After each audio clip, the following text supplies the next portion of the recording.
Hi everyone, it's Miss Lee here. So today's task, you're going to be continuing on some still life photography pieces.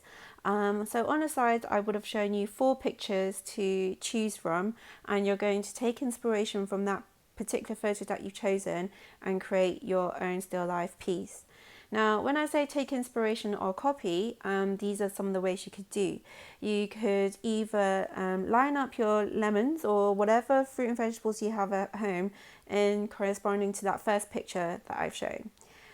You could even crowd up your fruit and vegetables together as shown in the second and third or fourth picture. You can change the layout however you think would look good for your photograph. For instance, like this one, you can even go up close, or something like this where it shows it really good central composition. I do want you guys to go out and take extra pictures that you think will be really successful. Don't just carry on using from the last shoot. I want you to get some fresh photos so that it keeps your work interesting and that you continue practicing on your photography skills. So I'm going to show you how to achieve this look. I think everybody here is pretty much familiar with all the tools that you can use on Snapseed to get this kind of look, but I'm just going to go over it once more just in case some of you guys are not sure how to achieve that. Now, first thing says, I want you to open Google or whichever browser that you use, and I want you to save a copy of a black background. So this is the photo that you want to use for your background, because you're going to make sure the background is really, really dark. So make sure you've got one saved into your gallery. The next thing you're going to do is open Snapseed. You should have already taken pictures, so I'm just only showing you how to edit your photo at this stage. So I'm going to open a fresh new photo, which is this one here. And what I'm going to do first, I'm going to have a look at all my tools, okay? So this is a photo I think is best out of the lot, and I'm going to be editing this. So when you're looking through the tools, you're thinking about the stages that you're going to take to edit this. So the first thing I'm going to do is I'm going to change the background to be as dark as possible. So I'm going to go to the vignette tool. Now with my 2 fingers, I can make the circular small or big, and you just slide it opposite or towards each other depending how big you want the size to be. And on the outer brightness, you just slide your finger to the side to create that dark contrast. And I'm going to make this circular shape just a little bit larger because I don't want all of my orange to be my lemons to be completely orange, as you can see. And then you're going to scroll down a little bit, and you can even adjust the inner brightness which is inside the circle, the inner brightness. You can make it bigger, brighter, or you can make it slightly darker like this. I'm going to make it slightly darker so it blends a little bit better with the orange hues that's coming through, but I will change this inner saturation bit when I adjust the overall exposure to make it less orange and more yellow. So once you're happy with the look, you can even move this around if you need to, depending on what you're working from. But I'm just going to keep this quite central right here, like so. And then you click tick once you're happy with everything. Then the next thing you're going to do is you're going to go to tools, and you're going to open the double exposure. With double exposure, what you're going to create is like a layer mask. So I'm going to input the black background in there, and you're going to adjust it to as dark as possible as you can so that you don't see any of the fabric on the background. So don't worry too much about, oh, I can't see the lemons. Right now the aim is to get as much of the fabric covered up, which is the background fabric. And once you're happy with that, you click tick. And then you're going to go back on to view edits. To do that, you click on the top arrow with the squares, and you click view edits. And then this is like seeing all your layers when you are on this section. So click on double exposure and click on the brush icon.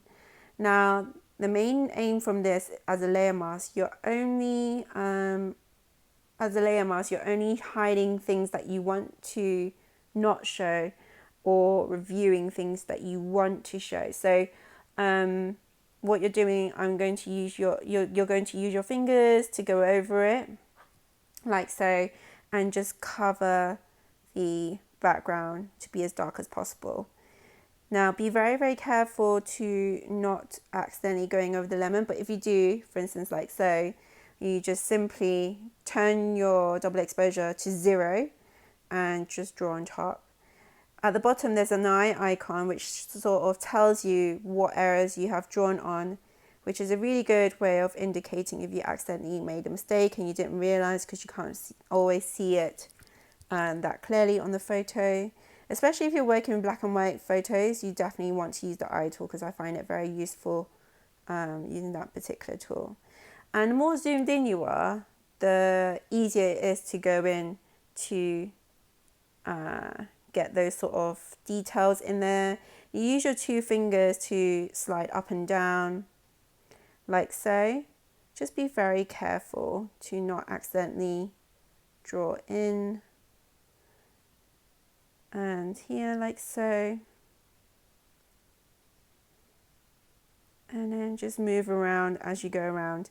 And you can see I'm trying to be really careful, and I'm just going around the image of the lemon because you want to be careful with it. I'm doing it really, really fast. So in real time, I would actually be taking a lot more time doing this. So that means when you guys start doing this, I would expect you guys to not rush this and make sure that you aim for perfection.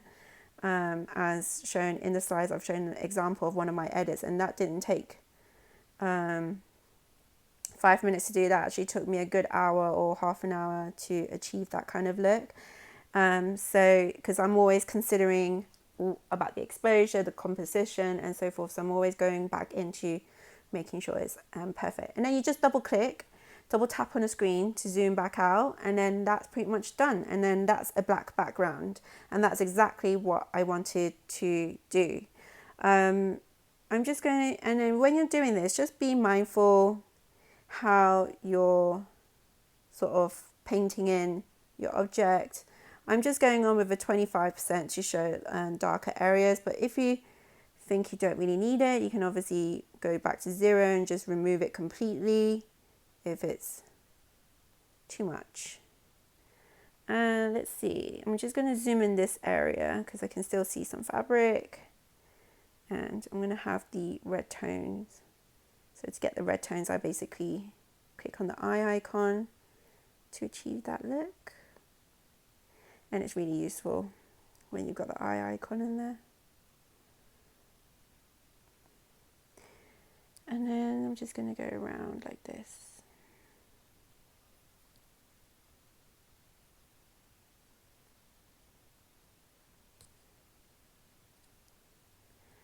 Like that. And there we go. So now that's done, the next thing you want to do is adjust the overall exposure. So I clicked on tools and then I went to tune image. Let me just show that to you one again.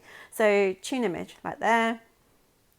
And you click on the line options tool, and then you've got all of these options in terms of how you want to edit your overall photograph. It's really important that you go through every one of them to make sure that the overall edit is the way you want it to be. So here I'm on the saturation section and I'm just turning it down like so. And then you can even change the ambience to be brighter if you want. Make the highlights pop, and then add more shadows if you need to. Like so. You can add a bit more warmth to it overall.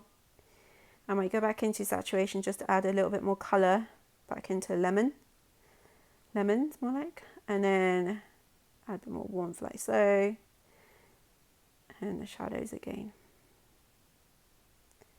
Just open it up a little bit. And then you can hold down the screen to see the difference, like has it made any particular changes, what else could you do to make it better? And that's what I'm always reflecting on, how can I make this better? And that's what you need to constantly think is the best way to show the image, and just play with the overall exposure. Sometimes you want things to be slightly overly exposed to add more style to your work. I'm just going to show you before and after. And to do that, you just basically hold your screen down and it shows you before and after. Now, usually I would take a lot more time in how I edit, but because I'm doing this demo for you, I want to just quickly show you how to use those tools and what tools I use to get there. But I took my time making sure every detail is correct. So the details section here, it just brings out all the textures, the roughness of the overall skin of the lemon.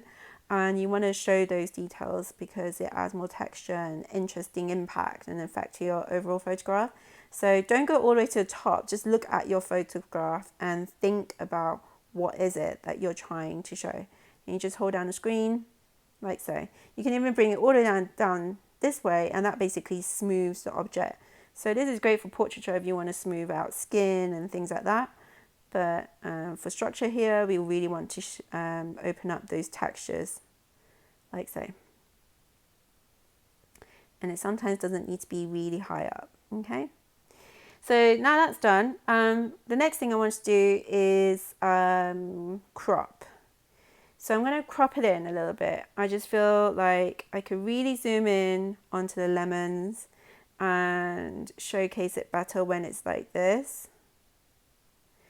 I just think that when you zoom in, it will just make it, you will just add a little bit more interest to the overall photograph.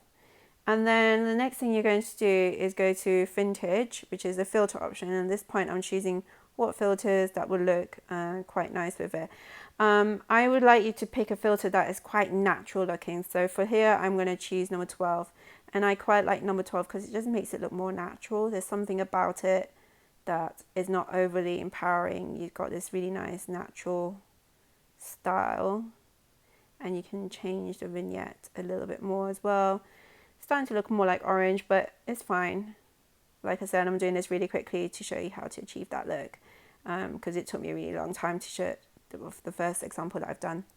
Okay, so those were the tools that I've used to pretty much edit. So it was the tune image, details, I cropped it as well. I've changed the background using a vignette tool. I've also double exposed it by adding a black background to it. I've also used a vintage filter, number 12, to make it look more realistic and real life. So it adds that still life effect, sorry. So that's the kind of look that I've done, okay? So this is before and this is after. And then the next thing you're going to do is export that and save a copy of it. And once you save the copy of it, you're then going to send yourself that as an email. Remember, when you're sending it to yourself as an email, you then simply just copy that image onto a PowerPoint, and then that's how you transfer the photos over. So I've shown you before many times how to do that. You could just go into the old video and look for it from there. So yeah, so that's pretty much everything. If you need any help, just give me a shout, okay? All right, bye.